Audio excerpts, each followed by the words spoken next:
Are you aware of the incident that the CJ is talking about? As a judge who have been on the bench for quite some time, you will be familiar with what she spoke about. And when you had those concerns would have now been put at ease by that experience, yes, which we are speaking about. AJP, you're not going to give us the second reason because you build reason as you go. Your initial and your honest reason is that Erasmus is a friend with a candidate. Not that I was exercising my rights. Yes. The rights is something that you are now trying to put here now, after giving us an unacceptable explanation. So, do you realize that you were wrong to remove him on the basis of the friendship with another candidate? Because that has never affected this body. And this body is not Erasmus Commission.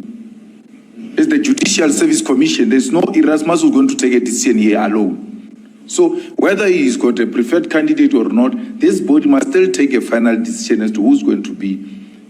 Do you accept you were wrong by taking such a decision on a fellow judge and say on the basis of a friendship, this judge will never be objective and will not judge me or score me fairly? Do you think you were right by removing a fellow judge on the basis that is a friend with a candidate? Do you accept you're wrong? I accept that, having listened to what the Chief Justice says, that you can interview a friend, and as example made. The fact of the matter is that I have never designated Judge Erasmus in the first place. The Chief Justice designated him. And I was of the view that I could exercise my right to designate an alternate. And I'm hearing what the Honourable Commissioner has said. What the Honourable Commissioner is saying, that I should have retained the person who had done the shortlisting. I should have retained that person then. My concern was, am I entitled to appoint a designate or not? Because I was not involved in designating anyone for shortlisting. And I suppose it is desirable to keep the person in, but is it wrong for me to exercise my right to designate an alternate that has no connection with any of the candidates? I thought that I was designating someone that I was satisfied is not connected. I've heard the sentiments that the fact that Erasmus was closely connected to one of the candidates did not justify me not designating him. I heard that statement. And at the time, I just felt that I didn't want him to feel compromised by sitting in on proceedings where one of his close friends were. I always hear these councils here, where every time a decision is made, they say it has to meet the rationality test. What is your understanding of a rationality test?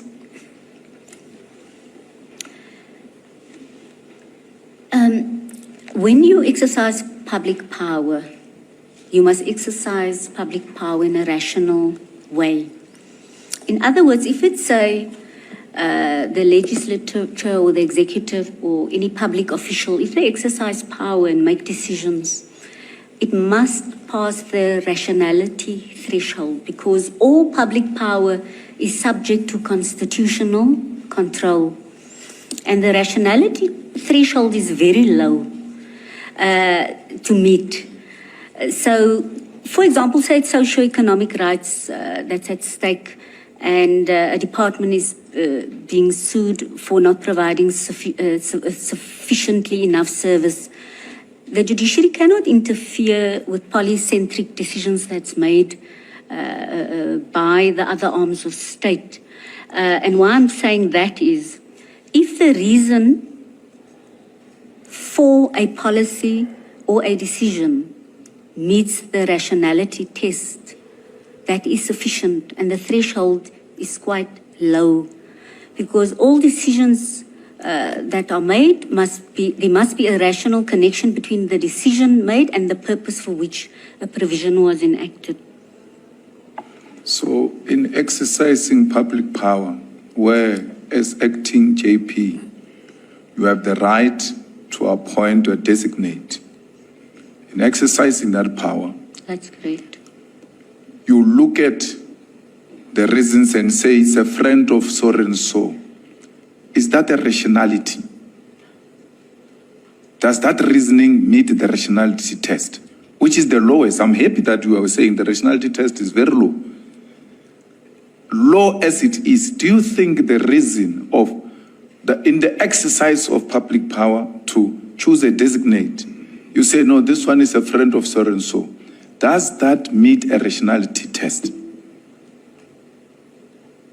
Well, the rationality threshold is low. It is so that someone else may feel that my reasoning does not meet the rationality test, but the threshold is low. And someone else may say that I would have exercised my discretion differently.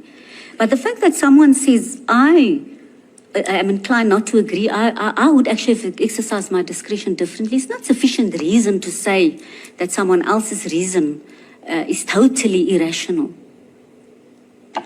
AJP, I'm not asking you about someone's decision. I'm asking you about your decision. Does it meet a rationality test? Because I'm going to argue that your reasoning does not meet a rationality test. And as a judge who's supposed to be objective, you must answer from that platform from an objective point of view and be honest with this panel. After the engagements we have had with you, in all honesty, not whether someone else will say it meets the lowest expectation or not. In all honesty, after the exercise we have gone with you for almost 4 hours now, do you think that decision meets a rationality test, which you must meet when you exercise a public power? The reason why in the exercising of the public power, you have to meet the rationality test is to avoid abuse of that public power. Because what you did is an abuse of that power. Because it doesn't meet the rationality test. But in your own standard, as a leader, as an aspirant judge president, do you think, on a hindsight now, that decision you took, based on friendship of people, does it meet the rationality test? Commissioner, the issue is not necessarily about the reality, it's also about perception. So it is so that from a certain perspective, one may believe that it does not meet the rationality threshold because the mere connection to a friend as one of the candidates may be viewed as insufficient reason to designate a different alternative. AJP, please, I think we've been long here. All I'm asking is, does her decision, after all of that, meet a rationality test? What she's explaining, she said it before. We've heard that. We just want to know if she says it's yes or no, that's the answer. But I must not go and second guess her in the deliberations. Commissioner, I'm trying to explain that the fact that someone is closely connected to or a friend of one of the candidates may not meet the rationality threshold in certain quarters. I can understand that.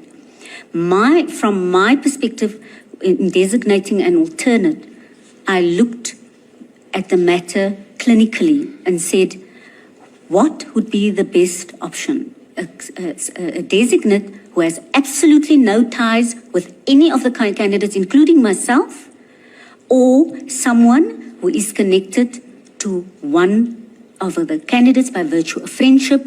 And I then took the decision that it's in the interest of today's proceedings to have someone who is completely disconnected to all the candidates. And that was my motivation. And Commissioner Malema,